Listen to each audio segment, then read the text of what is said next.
Vitamin C is essential. We'll talk about that here in just a minute. Hello everyone, Semi-Retired Bob here. I talk about the carnivore diet, all things related to the carnivore diet, and miscellaneous odds and ends. If you're new to the channel, welcome. I'm glad you're here. You might be asking yourself what in the world's going on. Well, what's going on is you're watching me walk. I know that doesn't seem exciting, but when you realize that 15 months ago, I could barely stand for 2 to 2.5 minutes at a time. And now, 15 months later, the carnivore diet, I'm out here walking every day. Plus all the other stuff I do. But I cover that in all my other videos, so I won't bore you with that today. The primary purpose of the channel is to show you that it's never too late to change your life. I'm 60 years old.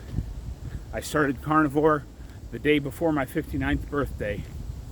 And I'm doing things that I didn't think I'd ever do again. If you're returning to the channel, welcome back. I'm very glad you're here as well. Sorry if that wind is making the audio bad. It's a very windy day today. Hard to believe it's only 65 degrees.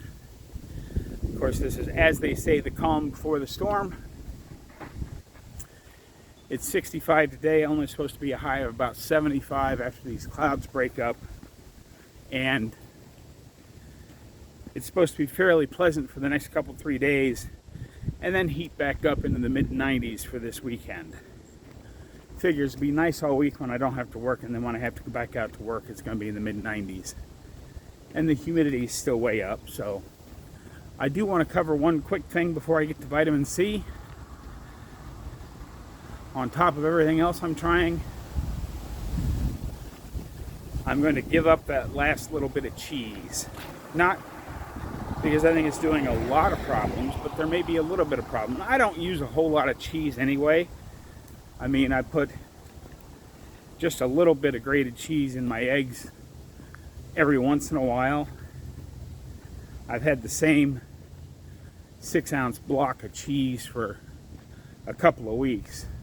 So it's not like I'm using tons of it. But yesterday, those of you that have been following my channel for a while know that I host a gathering of my friends once a month. We play games. A Dungeons and Dragons style game, if anybody's curious. But we play games on Sundays. And this time around I made beef roasts. I made about 6 pounds of beef roast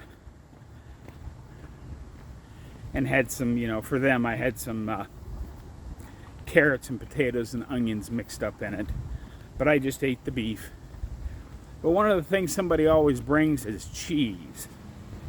And I was a little hungry still because I only had about 6.5 pounds of roast. And, with 7 people eating on it, 8, with 8 people eating on it, that's not very much, especially if you take out, if I normally have 2 pounds, but I only had about 1 pound of it for myself, which is a little light, but they had lots of cheeses. So I ate quite a bit of cheese yesterday because a friend of mine had brought some good cheeses, and he knows what kind of cheeses I like. So it's not like I had a ton of it, but I probably had a good 5 or 6 ounces of cheese yesterday. And that's the only difference from what I've been doing. From a little bit of cheese to quite a bit of cheese. And let's just say I had gassed something awful this morning. So I'm going to completely cut out the cheese for a month or so just to see if I can see any difference. Back to that N=1 experiment that we've been talking about. But let's get on with vitamin C talk. Because, there's a lot of people out there, oh, you're not getting enough vitamin C if you're doing a carnivore diet. Well, and they are correct. Vitamin C is essential. You have to have it. and you have to get it from your diet, because we don't, as human beings, we do not have the ability to make our own vitamin C. But the amount we need is not nearly as much as the U.S. daily recommended allowances would have us believe. The great part about this discussion, I'm just an old retired truck driver. You don't have to take my word for it. Let's pop back a couple of months into the interview I did with Professor K and hear what he had to say about vitamin C. Take it away, Professor. Vitamin C. Yep. How is your scurvy today, Professor? I'm very concerned about you. Yes. 8.5 years ago, I started a basically, to all intents and purposes, fully carnivorous diet. So roughly 8.5 years ago, less about 6 weeks, because scurvy will kill you in about 6 weeks. I actually died. No one's had the heart to tell me that I died of scurvy about 8.5 years ago. And as such, I continue along my merry way, just pretending that I don't have scurvy and imagining that I don't have scurvy and imagining that I didn't die of scurvy about 8.5 years ago. It's been quite lucky for me. That's a real bonus. It's a real bane to have this extra 8.5 years of apparently, in my mistaken view, healthy life. Beyond the scourge of scurvy, as it were. I could also introduce you to a friend of mine called Richard Rodriguez, who has been eating a carnivore diet for 40 years. And as such, of course, died 40 years ago from scurvy. And recently we've been made aware of another wonderful woman who's actually still a full-time rancher, working full-time on a ranch in her early 80s, who went carnivore 67 years ago. And again, nobody's told her either that she died of scurvy 67 years ago. And that's been a real bonus for her. And I hope no one does tell her that and disabuses her of that false notion of her death 67 years ago, because that will really curtail her life, I think, as it continues in her false belief that she is, in fact, completely scurvy-free. As is everybody else we've ever spoken to across any race, creed, or nation that they come from, who is similarly unaffected by scurvy on an entirely meat-based diet. So that's the anecdotes. For the science, here it goes. The transporter which gets vitamin C out of your blood and into your cells where it's required to do its work is one called GLUT4, which you've probably heard of before. It's the exact same one that transports sugar from your bloodstream into your cells. Think of it like two fat men trying to push their way through a revolving door at once, and it's all jammed up. Also, imagine the sugar as the fatter of the two fat men and vitamin C as the thinner of the two fat men. And as such, the sugar elbows, shoulders, and basically pushes the thinner of the two fat men, the vitamin C, out of the way so that it can't get anywhere near the door. So if you are a person who eats fruits, vegetables, plant material of any kind, anything containing starch, basically, what you'll find is the sugar in your bloodstream will always be shouldering the vitamin C out of the way, and as such, you need a vastly higher amount of vitamin C in your blood so that any of it can get into your cells at all.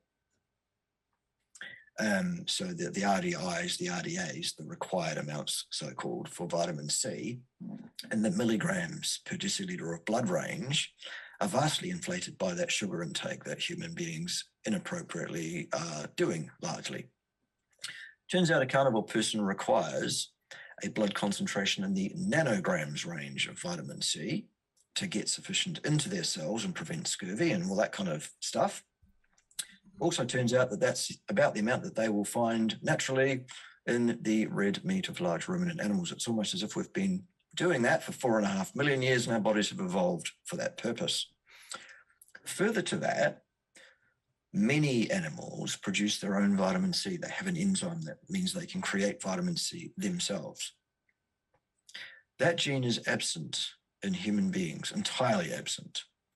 The only way a gene ever gets knocked out, removed entirely from a gene pool, is if it's deleterious, problematic, and would cause the death of that individual before they can pass their genes on.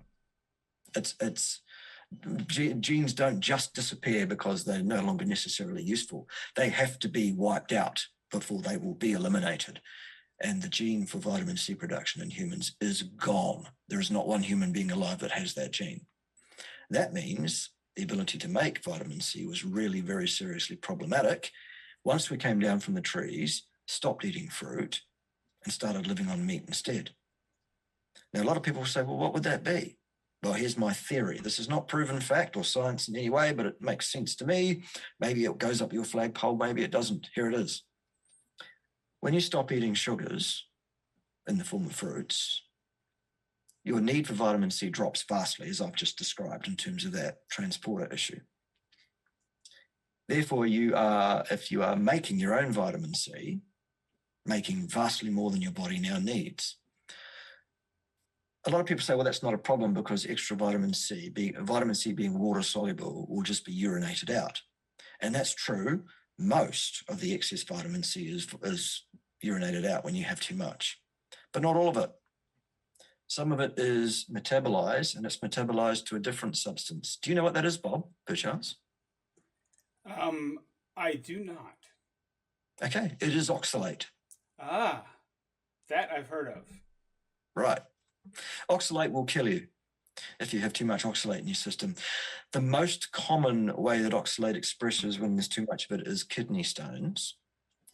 But that's not to say that calcium oxalate crystals can't form anywhere in your body. They can, anywhere in your tissues.